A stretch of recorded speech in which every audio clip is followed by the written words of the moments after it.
Hi everyone, welcome back to the Quilty Life with Jenn George Burt. Today we are going to talk about improv flying geese blocks. So we need to start with what flying geese actually are.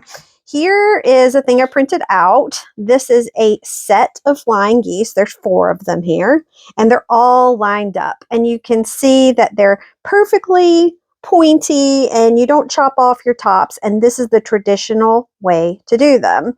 And you'll notice that they are typically twice as long as they are tall. So they are rectangles.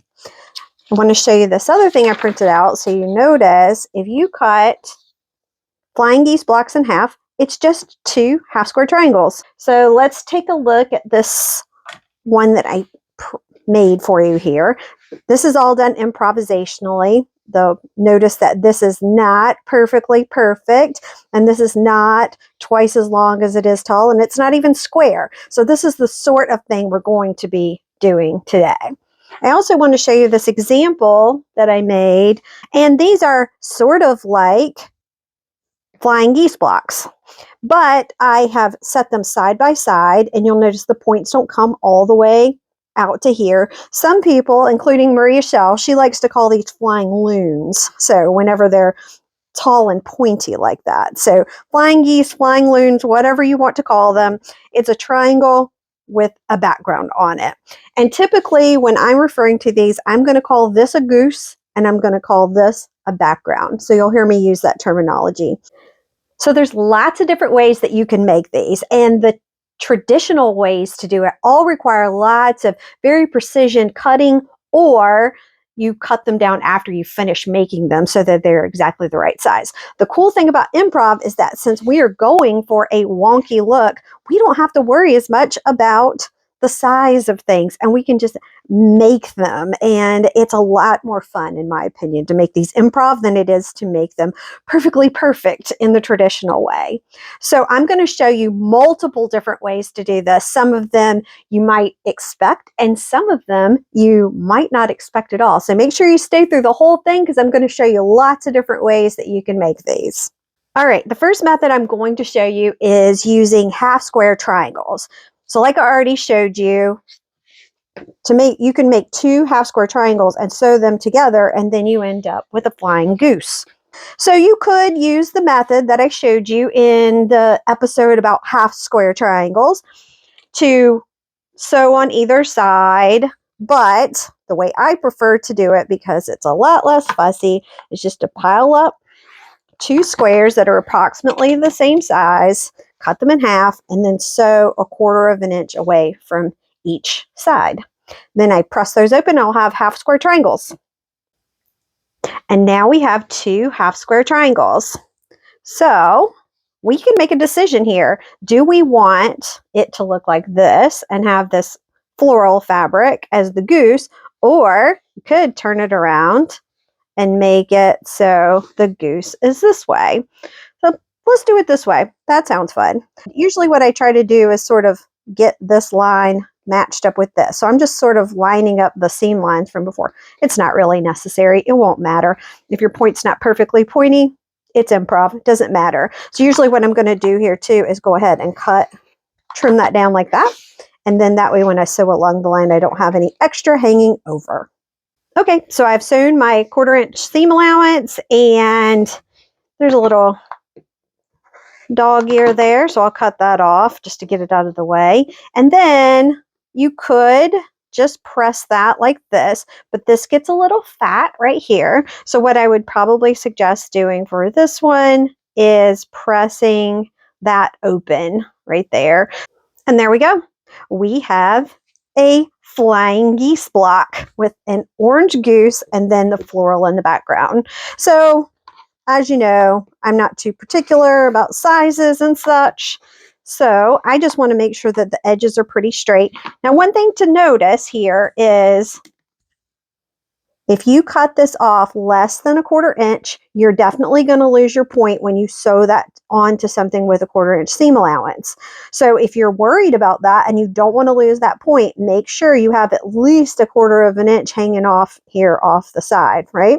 So I'm going to actually push it as far as I can out this way before I cut, just to be super safe in case I decide when I put this together that I don't want to lose that point up there. Now you can always go back and trim these down more when you decide where you're going to put these into your composition. But for now, we've got these nice and squared up to my liking, so we're going to leave that one as it is. So the next method I'm going to teach you is one of my favorite ways to do these improv because it requires so little thought and effort, which I appreciate. So I've got my bowl of scraps here left over from what we've been doing in the previous episodes. And what I'm looking for is I just want sort of a piece I can cut a triangle out of. We've already used a lot of orange. Let's go with this blue one. It's nice. So what I'm trying to cut here is the triangle part, the goose part. So I'm just going to come in here and say, okay, I like that and I like that. Yay. And that's it. You have your triangle. Now you have to decide what you're going to put on the sides. So I like to use more triangles, all right? So I'm just going to cut this here. Now the reason I cut it way out here and not, close is because when I sew this on, I'm going to lose 1/4 of an inch off each side. And then I want to make sure I've got a little bit to play with out here, right? So we've got that. And let's see, I've got another triangle here. So notice, if I use this, I kind of have to slide it up here to make sure I have enough to work with. But if I flip this over, I have a lot more meat to work with. I'm just going to leave that piece uncut for now because we'll figure it out in a minute. Now, what we're going to do is sew one of these orange triangles onto the blue triangle one at a time. I'm going to sew this one on first. Okay, so I've sewn my seam and notice I've got a little bit of this blue poking out. I actually did this on purpose so I could demonstrate this for you. Now I want to always press these towards the background fabric so that I don't get a super big lump right there at the top. So notice this fabric on the back is darker. And if I just press that without taking care of this, it's probably going to shadow through and be ugly and you won't like it. So I just go in there and trim that down a little bit to make sure that extra blue is off of there. Then I'm going to press that towards the background fabric. And like you guys know, if you've watched my other episodes, I like this little clover seam roller. They're usually blue. Mine happens to be purple. But I roll it like that first, and then I take it over and hit it with my iron. All right, and now we need to sew on this other orange triangle. So we can sort of audition what it's going to look like. I usually try to push it up a little bit farther this way and make sure I have plenty here. I like to go extra big just in case so I can make sure I get all the points I want if I decide I want to keep points. All right, so I'm just going to flip that over. And I'm not even going to trim this down yet. I'm just going to come in here and sew along that. And then after I sew, I will come back because again, I want to make sure that I don't leave any of that blue. So I've got to trim it anyway. So I'll save that for later as well. All right, and now we're going to come in and just like before, we're just going to trim a little bit, make sure nothing's going to shadow through. And we'll take care of that little dog ear right there. And then press towards the background fabric. So now everything is sewn back on and I have ironed it. And then after I iron, I always like to set my big tailor's clapper on top of it over on the ironing board and let it sit there for, 30 seconds or so. And that just makes everything super flat and locks everything in. So now it's all pressed and nice. And what are we going to do with it? So usually I'm going to come along here. And you can do this with or without a ruler. I'm just doing a ruler for today. And I can keep these little bits. They might come in handy for something else. And now I can decide what I'm going to do with the rest of this.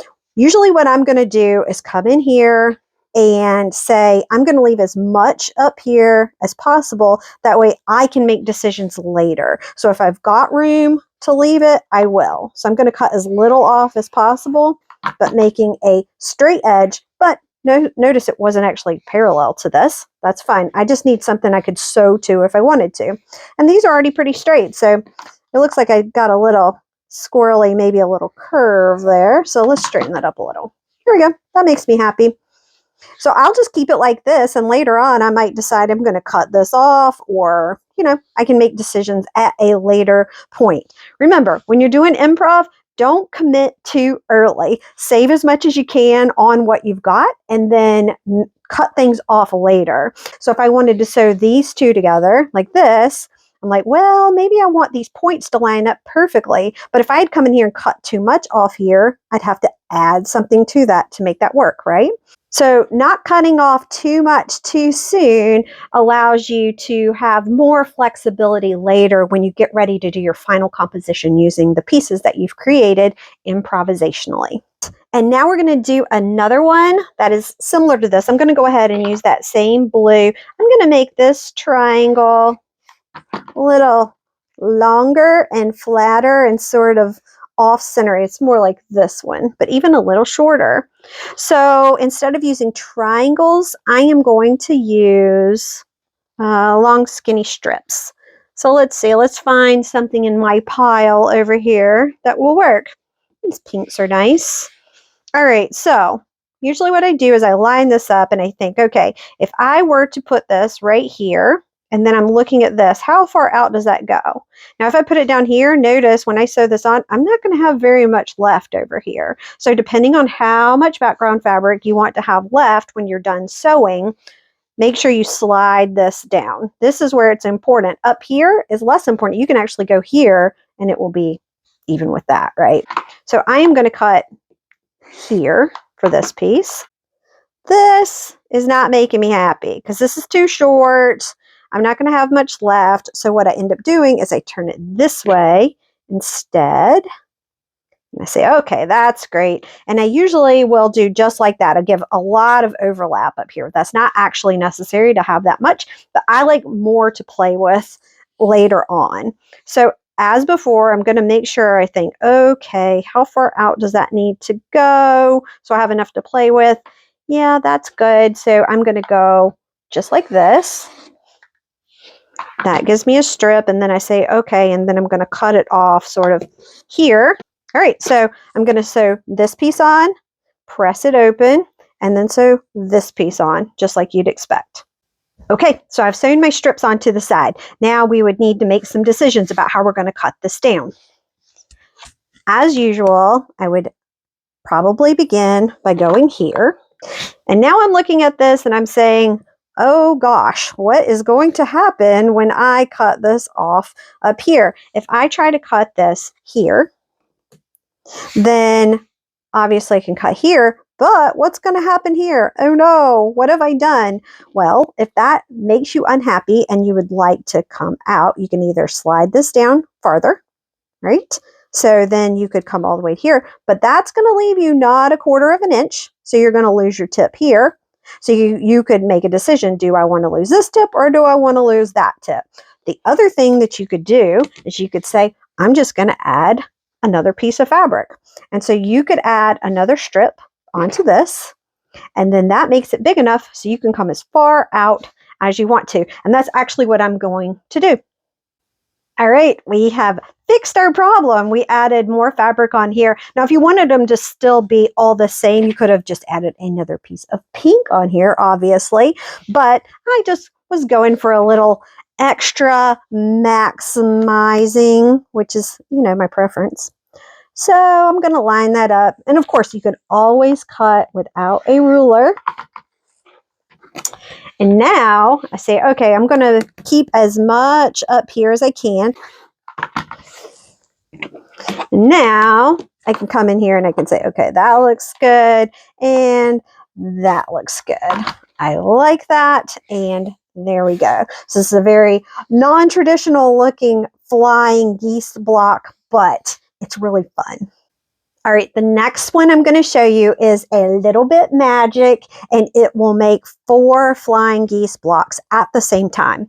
So we're going to start out with some squares. We're going to do 1 big square, and then I'm going to cut another one that's, well, I don't even need to cut it. This one's slightly bigger, so we're good to go. All right, so I am going to cut this. And notice I am not measuring. I'm just going to cut this into 4 pieces. and they're not even at all. So the first thing that I'm going to do is I am going to line these up right here, 2 of them. Now I want to pick 2 of them that overlap a little bit. And if I don't have many that do that, for example, in this case, there's no way that I can get 2 of them that I cut that overlap. That just means my bottom piece is too big. Is all that means. So I'm just going to cut that down a little bit. Now what I'm going to want to do is to sew 2 lines here so then I can cut these apart. Stick with me. I know this is weird, right?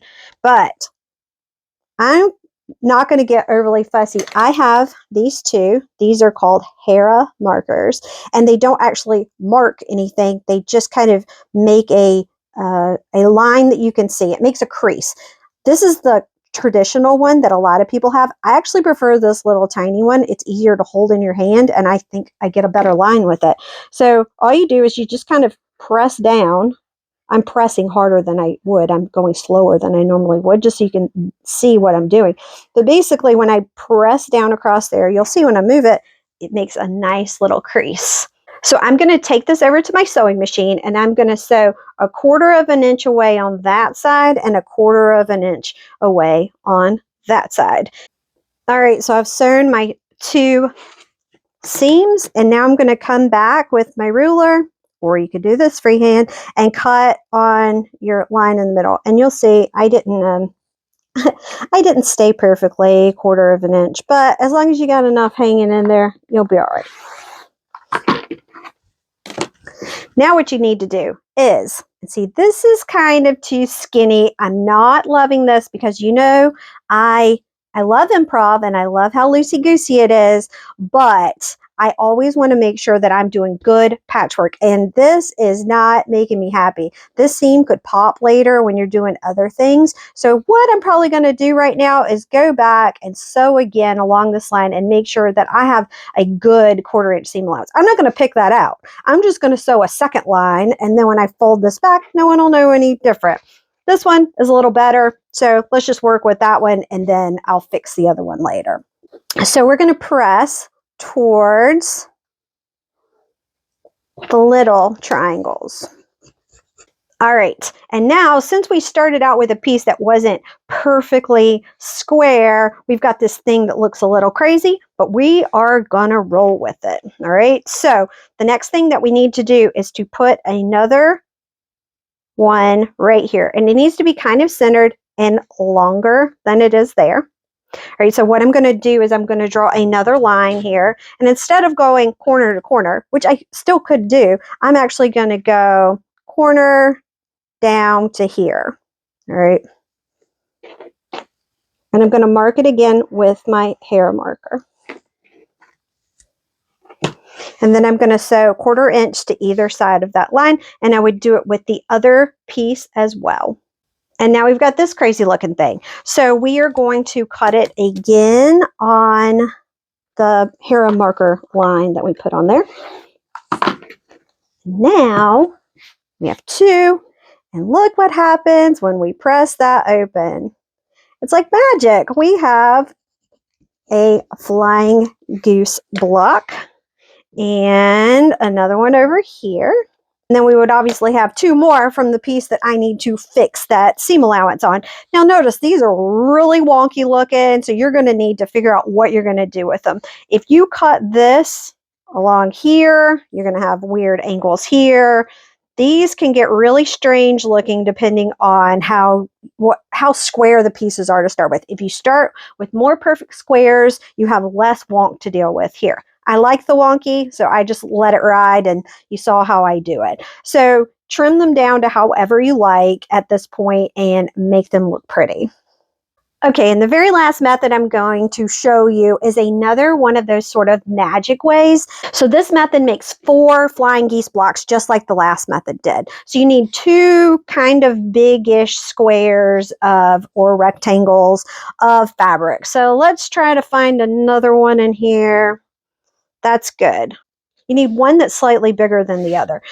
All right, now what I'm going to do, I'm going to put them right sides together. So if you're not working with solids, you have to always keep that in mind. And then I am going to just cut these in half. Now I could do that same trick that I did before and draw the line and sew to either side, but you've seen that I'm not so great at that, honestly. I find it extra sort of persnickety. I'm just going to pick this. I'm going to pick corner to corner on the floral as where I'm going to cut. And now I'm just going to go in and I'm going to sew 1/4 of an inch away from each of these sides. Okay, and now basically I've made 2 giant half square triangles, right? So I'm just going to press these towards the dark fabrics.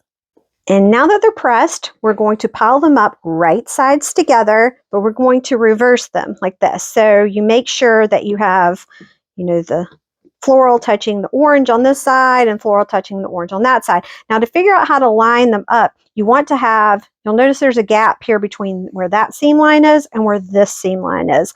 That's what you want. So I would try to shoot for around 1 inch just to give yourself enough room to work with. But that part is you don't have to be exact with that. So don't overcomplicate it, but make sure you do leave a gap because otherwise you will lose some points. Okay, so now I need to cut this in half again. Let's just pick a lane, all right? We're actually going to go here. It's not going into any of the corners. I picked this corner here and then this here. So, all right, and now I take these to the sewing machine and I sew 1/4 of an inch along each side. Let's open it up. I'm just going to finger press so we can see what's going on. Now look, if I cut right here, that is one flying goose block and the other one is under here. Same thing with this one. Open it up. We would cut it across here and we would get one on this side and one on the other. All right, so let's go ahead and press these and then we'll chop them in half. And now I can decide. So remember, if we want to keep the points, we need to have at least 1/4 of an inch. So I'm just going to kind of go right here in the middle because that gives me more than 1/4 of an inch on each side. It gives me more to work with. Maybe go here. And I can keep this really wonky if I want to. It doesn't have to be, a perfect rectangle or anything like that. Obviously, it's improv. I'm going to cut that off. And I'm pretty happy with that. Maybe I'll trim that off because there were some fuzzies over there that I don't want to have to deal with. So that looks pretty nice to me. And then this one, maybe I'm like, well, I kind of want it more rectangular. So I'm going to actually lose a lot of this. And I can recycle this bit for something else. And now with very little trimming, this one is already pretty good to go, right? So there we go. We've got 2 more, and obviously we'd cut these in exactly the same way and we could trim those down. Now when you get ready to sew these together, you can group them, so that they're all sort of got their points all in a line, which is more traditional, or you can offset them so they're like this, or you could kind of cut them so they sort of start making a curve, so you can make curved lines with these. You can do all kinds of things. Now look, this one's really small compared to the other things that we did. So if you wanted to use this along with the others, obviously you can just add on, a strip of fabric over here on the side or to that side, however you need to. Just add what's called coping strips as needed to fill it out so you have the shape that you want. And that's it. That is improv flying geese blocks. I've shown you lots of different ways to do this. So if you've got big chunks of fabric to work with, small chunks of fabric to work with, anything you've got laying around, you can do this. They are really, really cool. They add a lot of interest to your improv compositions, and I hope you'll give them a shot. I hope you'll come back next time for another episode of The Quilty Life with me, Jenn George Burt.